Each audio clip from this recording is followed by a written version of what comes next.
આપણે લાસ્ટ લેક્ચરની અંદર જોયેલું કે ઉત્સેચકથી થતી પ્રોસેસ અને ઉત્સેચક વગર થતી પ્રોસેસ, બરાબર છે. ઉત્સેચકથી થતી પ્રોસેસ અને ઉત્સેચક વગર થતી જે પ્રોસેસ, તો તેને આપણે વેગ વિશે જોયેલું કે જો ઉત્સેચકથી પ્રોસેસ થાય તો પ્રક્રિયાનો જે વેગ છે ખૂબ જ વધારે હોય. ઉત્સેચક વગર જો પ્રોસેસ થાય, બરાબર, તો ઉત્સેચક વગર થતી પ્રોસેસની અંદર પ્રક્રિયાનો વેગ ખૂબ જ ઓછો હોય છે, બરાબર છે. એનાથી આપણે આગળ જઈએ તો યાદ રાખજો કે હજારો પ્રકારના જે ઉત્સેચકો છે એ વિવિધ પ્રકારની રાસાયણિક અને વિવિધ પ્રકારની ચયાપચય ક્રિયાઓ સાથે સંકળાયેલા હોય છે. અને આ ઉત્સેચકો આ વિવિધ પ્રકારની રાસાયણિક અથવા તો વિવિધ પ્રકારની જે ચયાપચય પ્રોસેસ છે એને ઉત્પ્રેરિત કરતા હોય. એને શું કરતા હોય? ઉત્પ્રેરિત કરવાનું કામ કરતા હોય. એટલે કે ઉત્સેચકની મદદથી, બરાબર છે, ઉત્પ્રેરણ થાય અને એક સ્વરૂપનું બીજા સ્વરૂપમાં શું થતું હોય? રૂપાંતર થતું હોય. આપણા શરીરના કોષોમાં, બરાબર, કેટલીક પ્રોસેસ એવી છે કે જે બહુચરણીય છે. આપણા શરીરના કોષોમાં કેટલીક પ્રક્રિયા એવી છે કે જે બહુચરણીય છે. એટલે કે બહુચરણીય એટલે તમે કહી શકાય કે એક પ્રોસેસને ફિનિશ થવા માટે ઘણા બધા સ્ટેપની શું પડે? જરૂર પડે. જસ્ટ એક્ઝામ્પલ સમજી લો કે સ્ટેપ એ છે, સમજો કે પ્રક્રિયક એ છે, કોઈ ઉત્સેચકની મદદથી એનું પ્રક્રિયક બીમાં રૂપાંતર થાય, તો આ એક જ સ્ટેપની પ્રોસેસ કહેવાય. પરંતુ જ્યારે એક કરતાં વધારે સ્ટેપો હોય, એક અથવા બે કરતાં વધારે સ્ટેપથી પૂર્ણ થતી જે પ્રોસેસ છે એને તમે શું કહી શકાય? બહુચરણીય રાસાયણિક પ્રક્રિયા. તો બહુચરણીય જે રાસાયણિક પ્રક્રિયા છે એના દરેક સ્ટેપમાં, બરાબર, એના દરેક સ્ટેપમાં એટલે કે દરેક ચરણની અંદર એક જટિલ ઉત્સેચક આવેલો હોય. અને એ જટિલ ઉત્સેચક પણ યાદ રાખજો, એ જટિલ ઉત્સેચક પણ શું કરતું હોય? જુદા જુદા પ્રકારના ઉત્સેચકો, આ જુદા જુદા પ્રકારના જે ઉત્સેચકો છે એ દરેક સ્ટેપની અંદર યુઝ થતા હોય અને તે દરેક ચરણની જે પ્રોસેસ છે તેનું શું કરતા હોય? ઉત્પ્રેરણ કરતા હોય. એટલે કે એને એક સ્વરૂપમાંથી બીજા સ્વરૂપમાં રૂપાંતર કરતા હોય. તો આને તમે શું કહી શકાય? ચયાપચય પથ. એને તમે શું કહી શકો? ચયાપચય પથ. જસ્ટ એક્ઝામ્પલ તરીકે જોઈએ તો, બરાબર, એને ચયાપચય પથ કહેવાશે. જો આપણે એક્ઝામ્પલ તરીકે જોઈએ તો જે ગ્લુકોઝ છે, બરાબર, ગ્લુકોઝ એટલે આપણને ખબર છે કે C6H12O6. એ ગ્લુકોઝ છે તે આપણા શરીરની અંદર જારક શ્વસન દરમિયાન, જારક એટલે ખબર છે કે જ્યારે ઓક્સિજનનો ઉપયોગ થાય અને ઓક્સિડેશન થશે જારક શ્વસન દરમિયાન, બરાબર, ઓક્સિડેશનની પ્રોસેસ થઈને, બરાબર, તેનું રૂપાંતર ટુ એમ કે ચાલે કે C3H4O3, બરાબર, એટલે કે એને કહેવાશે પાયરુવિક એસિડ અને શું મુક્ત થશે? પાણી. તો હવે તમે જસ્ટ જો કે આપણી પાસે શરીરની અંદર જે ગ્લુકોઝ છે એ આપણા શરીરની સરસ શર્કરા છે. તો એ જે સરસ શર્કરા છે તેનું આપણા શરીરની અંદર પાયરુવિક એસિડમાં રૂપાંતર થશે જારક શ્વસન દરમિયાન. આ જારક શ્વસન દરમિયાન જો પાયરુવિક એસિડમાં રૂપાંતર થાય, બરાબર, ત્યારે ઓક્સિજનની હાજરીમાં ઓક્સિડેશન થઈને પાયરુવિક એસિડમાં રૂપાંતર થાય. યાદ રાખજો કે ગ્લુકોઝનું પાયરુવિક એસિડમાં રૂપાંતર થવા માટેનો જે રાસાયણિક પથ છે, જે કેમિકલ પથ છે, તો યાદ રાખજો કે આ સ્ટેપ પતવા માટે, એટલે કે ગ્લુકોઝનું પાયરુવિક એસિડમાં રૂપાંતર થવા માટે કેટલા સ્ટેપની જરૂર પડશે? 10 સ્ટેપની જરૂર પડશે. અને આ 10 સ્ટેપની અંદર આપણને જુદા જુદા ઉત્સેચકો જુદી જુદી પ્રક્રિયાનું શું કરતા હોય? ઉત્પ્રેરણ કરતા હોય. તો હવે આપણને ક્લિયર થઈ ગયું હશે, બરાબર, કે બહુચરણીય પ્રોસેસ માટે જુદા જુદા પ્રકારના ઉત્સેચકો, બરાબર, જુદા જુદા સ્ટેપની અંદર ઉત્પ્રેરણનું કામ કરતા હોય. તો આપણે સિમ્પલ એક્ઝામ્પલ આપ્યું કે ગ્લુકોઝનું પાયરુવિક એસિડમાં રૂપાંતર થવા માટે આપણે કેટલા સ્ટેપની જરૂર પડે? 10 સ્ટેપની જરૂર પડે. કેટલા સ્ટેપની જરૂર પડશે? આ 10 સ્ટેપની જરૂર પડશે. અને આ 10 સ્ટેપની અંદર આપણે એવું કહેતો ચાલે કે જુદા જુદા પ્રકારના 10 સ્ટેપની અંદર જુદા જુદા પ્રકારના શું જોવા મળશે? ઉત્સેચક હશે. 10 સ્ટેપની અંદર જુદા જુદા પ્રકારના શું હશે? ઉત્સેચક હશે. અને આ જે ઉત્સેચક છે એ જુદી જુદી પ્રક્રિયાનું શું કરતા હશે? જુદી જુદી પ્રક્રિયાને ઉત્પ્રેરિત કરતા હશે. આના વિશેની જે ડિટેલ છે એ આપણને લેસન નંબર 14ની અંદર આવશે. આના વિશેની જે ડિટેલ છે, બરાબર, ગ્લુકોઝનું પાયરુવિક એસિડમાં રૂપાંતર થવાની જે ક્રિયા છે, બરાબર, એને કહેવાશે ગ્લાયકોલાઇસિસ. તો તે જે ડિટેલ છે એ ડિટેલ આપણે લેસન નંબર 14માં આવશે, બરાબર. હવે જો આપણે આગળ જઈએ તો ચયાપચયિક જે પથ છે, આ ચયાપચયિક પથ 1, 2 યા 1 અથવા 2 કરતાં વધારે પ્રક્રિયાઓ દ્વારા, આ ચયાપચયિક પથ 1, 2 કે વધારે પ્રક્રિયાઓ દ્વારા એમ કહેતો ચાલે કે જુદા જુદા પ્રકારના ચયાપચયિક તો તે ચયાપચયિક પથની અંદર 1, 2 કે તેનાથી વધારે જે પ્રક્રિયાઓ, બરાબર, કે જે જુદા જુદા પ્રકારના ચયાપચયિક, બરાબર, ચયાપચયિક ક્રિયા થશે અને તેના પરિણામે અંત્ય ઉત્પાદનો કે જેને આપણે કહીશું નિપજ અથવા તો તેને આપણે શું કહીશું પ્રોડક્ટ બનાવશે, બરાબર છે.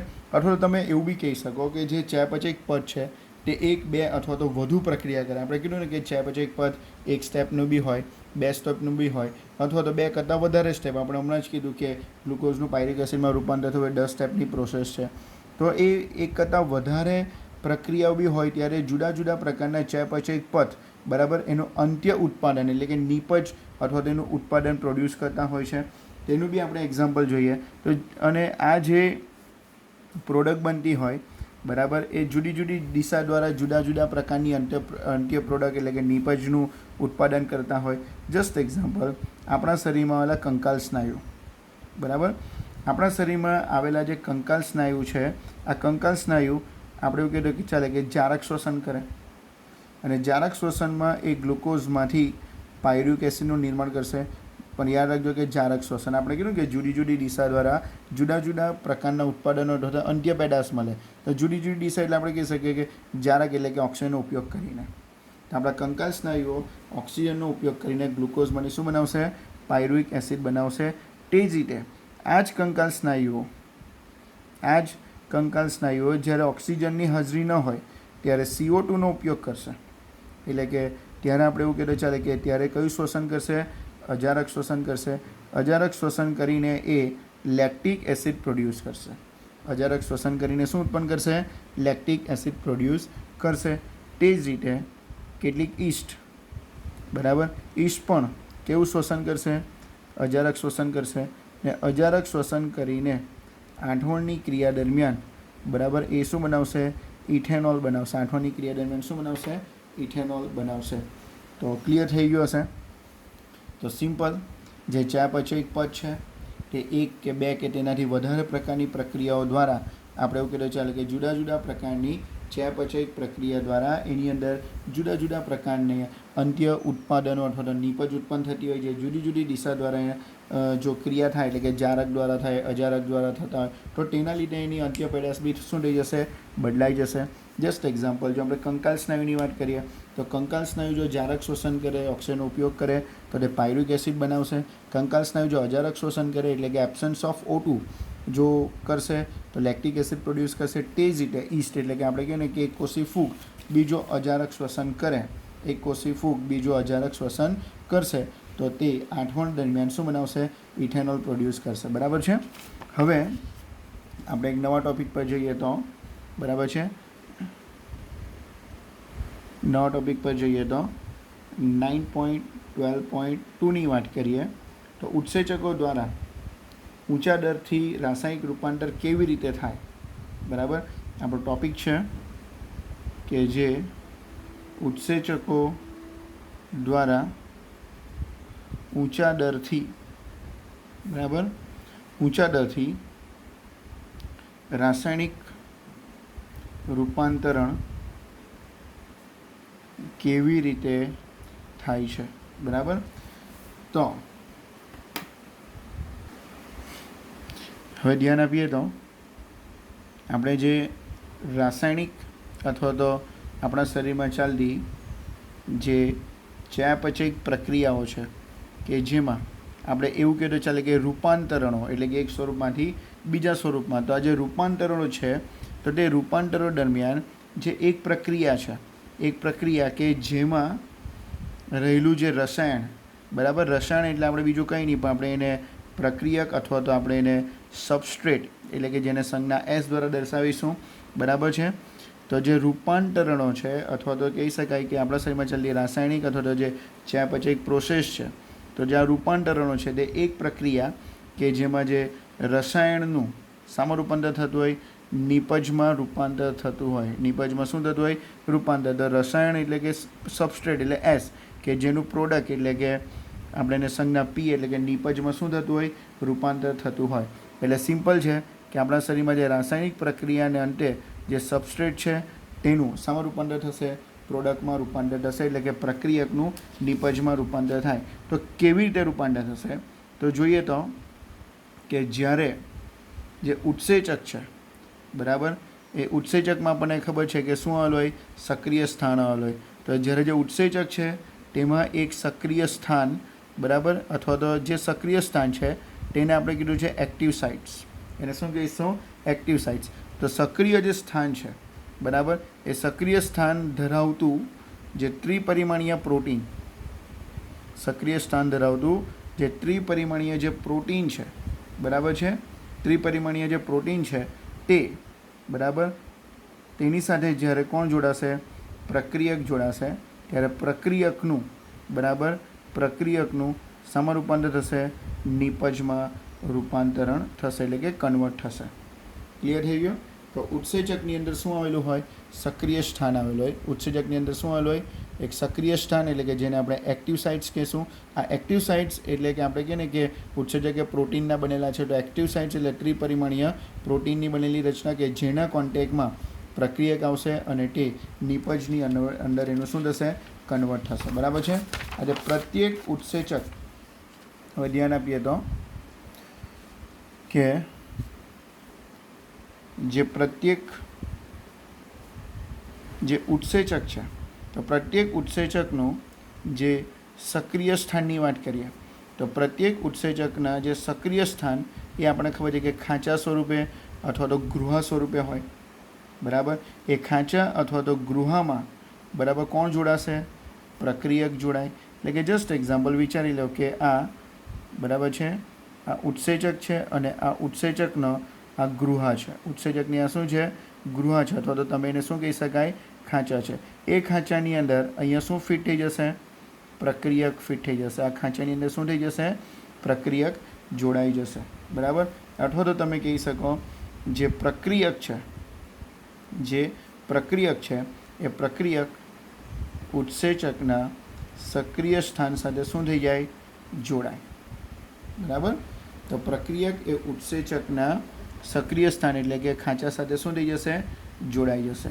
અને જોડાવાના પરિણામે, જો જોડાય તો જોડાવાના પરિણામે જે એન્ઝાઇમ છે, એન્ઝાઇમ એ પ્રક્રિયક એટલે કે સબસ્ટ્રેટ સાથે જોડાય અને એન્ઝાઇમ સબસ્ટ્રેટ કોમ્પ્લેક્સ બનાવશે કે જેને તમે ES કોમ્પ્લેક્સ કહી શકો. જેને આપણે શું કહી શકાય? ES કોમ્પ્લેક્સ એટલે એન્ઝાઇમ સબસ્ટ્રેટ કોમ્પ્લેક્સ કહી શકાય. બરાબર છે? કે જેને ગુજરાતીમાં આપણે એવું કહી શકાય પ્રક્રિયાથી ઉત્સેચક સંકુલનું શું થશે? નિર્માણ થશે. પ્રક્રિયક ઉત્સેચક સંકુલનું નિર્માણ થાય. તો આ સિમ્પલ કોન્સેપ્ટ ખબર પડી ગયો હોવો જોઈએ. જે પ્રક્રિયક છે, બરાબર છે, જે પ્રક્રિયક છે તે ઉત્સેચકના સક્રિય સ્થાન સાથે જોડાય. પ્રક્રિયક ઉત્સેચકના સક્રિય સ્થાન સાથે જોડાય અને ઉત્સેચકનો જે સક્રિય સ્થાન છે, ઉત્સેચકનું જે સક્રિય સ્થાન છે એ ખાંચા અથવા તો ગૃહ સ્વરૂપે આવેલું હોય. ખાંચા અથવા તો ગૃહ સ્વરૂપે આવેલું હોય કે જે પ્રક્રિયક સાથે, બરાબર છે, ખાંચા કે ગૃહ સ્વરૂપે આવેલું હોય કે જેમાં પ્રક્રિયક શું થાય? જોડાય. જો પ્રક્રિયક જોડાય તેના પરિણામે ઉત્સેચક અને સબસ્ટ્રેટ એટલે કે પ્રક્રિયક આવી રીતે જોડાઈ જશે ખાંચાની અંદર, કે જેને આપણે આ બંને જોડાઈને શું બનાવશે? સંકુલ બનાવશે. તો તેને ES કોમ્પ્લેક્સ અથવા તો એન્ઝાઇમ સબસ્ટ્રેટ કોમ્પ્લેક્સ બી કહી શકાય. ગુજરાતીમાં કહી શકાય પ્રક્રિયાથી ઉત્સેચક સંકુલ કહી શકાય. બરાબર છે? હવે આ જે ES જે કોમ્પ્લેક્સ જે સ્ટ્રક્ચર છે, બરાબર, ES કોમ્પ્લેક્સ જે સ્ટ્રક્ચર છે એ કેવી ઘટના છે? ક્ષણિક ઘટના છે. આ કેવી ઘટના છે? ક્ષણિક ઘટના છે કે જે આપણે એવું કહેતો ચાલે કે જેમાં પ્રક્રિયાથી પ્લસ ઉત્સેચક, જે પેલા ઉત્સેચકના એક્ટિવ સાઇટ સાથે જે જોડાયેલા છે તેમાં, બરાબર, તેમાં શું થશે? જે પ્રક્રિયાથીની જે નવી સંરચના છે, તો નવી સંરચનાનું શું થશે? નિર્માણ થશે. એટલે ક્લિયર થઈ ગયું કે નવી સંરચના એટલે શું? બરાબર, કે જે પ્રક્રિયાથી જે હતો, બરાબર છે, નવી સંરચના એટલે શું કે જે પ્રક્રિયાથી હતો કે જે એન્ઝાઇમના એક્ટિવ સાઇટ સાથે જોડાયેલો હતો, બરાબર. આ જોડાવાના પરિણામે હવે જે પ્રક્રિયાથી છે, બરાબર છે, એ જે પ્રક્રિયાથી છે એનું ન્યૂ સ્ટ્રક્ચર ડેવલપ થશે, એટલે કે નવી સંરચના નિર્માણ પામશે, જેને આપણે એવું કહી શકાય કે જે નવી સ્ટ્રક્ચર ડેવલપ થાય કોનું, પ્રક્રિયકનું. જે પ્રક્રિયકનું ન્યૂ સ્ટ્રક્ચર ડેવલપ થાય, નવી સંરચના ડેવલપ થાય, જેને આપણે કહી શકાય સંક્રમણ અવસ્થા. જેને આપણે શું કહી શકાય, સંક્રમણ અવસ્થા અથવા તો સંક્રમણ સંરચના કહી શકાય, બરાબર છે. આ પ્રોસેસની અંદર શું થશે તો આપણે જોયું તો કે નવા બંધ બનશે, નવા બંધનું શું થશે, નવા બંધનું નિર્માણ થશે.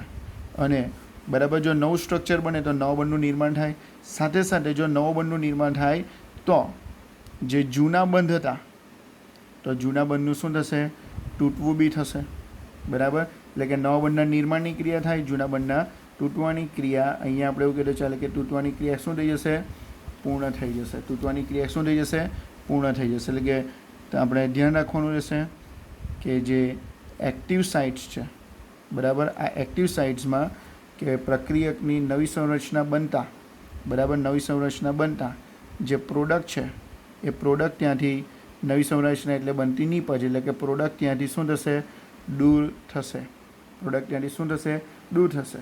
જો આપણે બીજા શબ્દમાં કહીએ તો જે પ્રક્રિયાથીની જે સંરચના છે, બરાબર, એ એક્ટિવ સાઇટ્સના કોન્ટેક્ટમાં આવીને નીપજની સંરચના સ્વરૂપે શું થઈ જશે, ફેરવાઈ જશે. નીપજની સંરચના સ્વરૂપે ફેરવાઈ જશે.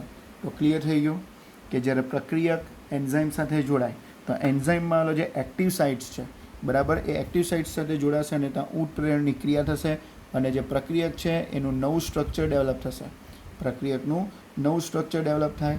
આ નવું સ્ટ્રક્ચર બનવાની જે ક્રિયા છે તેને કહેવાશે સંક્રમણ અવસ્થા. આ સંક્રમણ અવસ્થા દરમિયાન નવા બંધનું નિર્માણ થશે અને જૂના બંધનું તૂટશે. નવા બંધનું નિર્માણ થાય અને જૂના બંધનું તૂટવાની જે ક્રિયા થાય તો તેના પરિણામે એક પ્રોડક્ટ બનશે, એટલે કે એક નીપજમાં રૂપાંતર પામશે. નીપજ એ બીજું કંઈ નથી પણ આપણને ખબર છે કે પ્રક્રિયકની નવી સંરચના છે, તો તે પ્રોડક્ટ ત્યાંથી શું થશે, દૂર થશે, એવું માનીને ચાલીએ, બરાબર છે. એક્ટિવ સાઇટ્સ પરથી પ્રોડક્ટ દૂર થશે. બીજી રીતે કહીએ તો ચાલે કે પ્રક્રિયકની સંરચના એ નીપજની સંરચનામાં ફેરવાશે.